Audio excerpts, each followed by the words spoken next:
ಇದು ನಿನ್ನೆ ಅಮಾವಾಸ್ಯೆ ವ್ಲಾಗ್. ನಾನು ಬೆಳಗ್ಗೆ 5:30ಗೆ ಎದ್ದು ಅಮಾವಾಸ್ಯೆ ಪೂಜೆ ಎಲ್ಲ ಮಾಡಿದೆ. ನಾಗಪ್ಪಗೆ ಅಭಿಷೇಕ ಮತ್ತು ಒಂದು 108 ಪುಷ್ಪಾರ್ಚನೆ ಮಾಡಬೇಕಂತ ಅಂದ್ಕೊಂಡಿದ್ದೆ. ಹಾಗಾಗಿ ಬೆಳಗ್ಗೆನೇ ಜಲ್ದಿ ಎದ್ದು ಅಮಾವಾಸ್ಯೆ ಪೂಜೆ ಎಲ್ಲ ಮಾಡಿ ಅಭಿಷೇಕ ಮಾಡಿ ಪುಷ್ಪಾರ್ಚನೆಯೂ ಮಾಡಿ ಮುಗಿಸಿದೆ. ಮತ್ತು ಮಧ್ಯಾಹ್ನ ಎಲ್ಲರೂ ಫ್ಯಾಮಿಲಿ ಎಲ್ಲ ಸೇರಿ ಹೊಲಕ್ಕೆ ಹೋಗೋಣ ಅಂತ ಅಂದ್ಕೊಂಡಿದ್ರು. ಹಾಗಾಗಿ ನವನೀತನ್ನು ಸ್ಕೂಲಿಗೆ ಕಳಿಸಿ ಮಧ್ಯಾಹ್ನಕ್ಕರ ಎಲ್ಲ ರೆಡಿ ಮಾಡ್ಕೊಂಡ್ವಿ. ಎಲ್ಲ ಫ್ಯಾಮಿಲಿ ಎಲ್ಲ ಸೇರಿ ಹೊರಗೆ ಹೋಗಿದ್ವಿ ಚರಕ ಚೆಲ್ಲಕ್ಕಂತ ಹೇಳಿ. ಎಳ್ಳು ಅಮಾವಾಸ್ಯೆ ಸ್ಪೆಷಲಾಗಿ. ಎಳ್ಳು ಅಮಾವಾಸ್ಯೆ ಅಂದರೆ ಎಳ್ಳಕ್ಕೆ ಕಾಳಷ್ಟು ಬಿಸಿಲು ಸ್ಟಾರ್ಟ್ ಆಗುತ್ತಂತ ಇನ್ನು ಮುಂದೆ. ಬ್ಯಾಸಗಿ ಬಿಸಿಲಿಗೆ ಕಾಲಿಡೋ ಮುನ್ನೆಚ್ಚರಿಕೆ ಅಂತಲೇ ಹೇಳ್ಬೋದು ಇದನ್ನು. ಉತ್ತರ ಕರ್ನಾಟಕದ ಕಡೆ ಈ ಹಬ್ಬನ ಭಾಳ ಖುಷಿಯಿಂದ ಆಚರಣೆ ಮಾಡ್ತಾರೆ. ಈ ಸರಿ ನಾವು ಎಲ್ಲ ಫ್ಯಾಮಿಲಿ ಸೇರ್ಕೊಂಡು ಹೋಗಿದ್ವಿ. ನಾವು ಮಸ್ತ್ ಮಜಾ ಎಲ್ಲ ಮಾಡಿದ್ವಿ. ವಿಡಿಯೋದಾಗ ತೋರಿಸ್ತೀವಿ. ಈ ಹಬ್ಬದಾಗ ರೈತರು ಬೆಳೆದಿರೋ ಬೆಳೆಗೆ ನೈವೇದ್ಯ ಮಾಡಿ ಚರಗ ಚೆಲ್ತಾರೆ. ಹಳ್ಳಿಗಳೊಳಗೆ ಒಂದಿನ ಮುಂಚೆನೇ ಎಲ್ಲ ಕಾಯಿಪಲ್ಯ ಸೋಸೋದು, ಕಾಳುಗಳನ್ನೆಲ್ಲ ಹಸನು ಮಾಡ್ಕೊಳ್ಳೋದು ಈ ಹಬ್ಬಕ್ಕೆ ಸಡಗರನ ಇರುತ್ತೆ.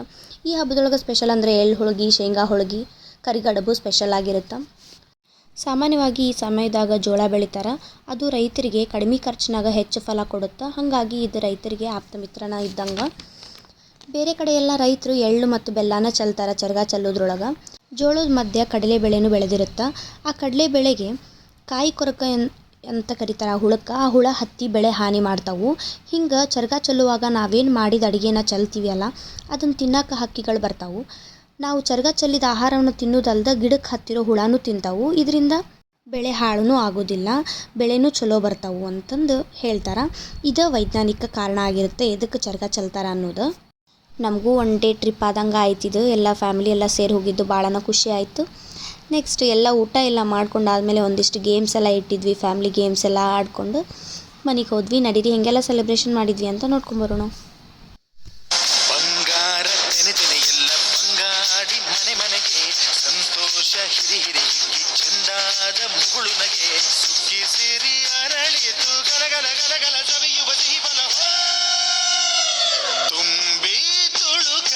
ಆನಂದ ಕಲರವ ನಾಡಿಗೆ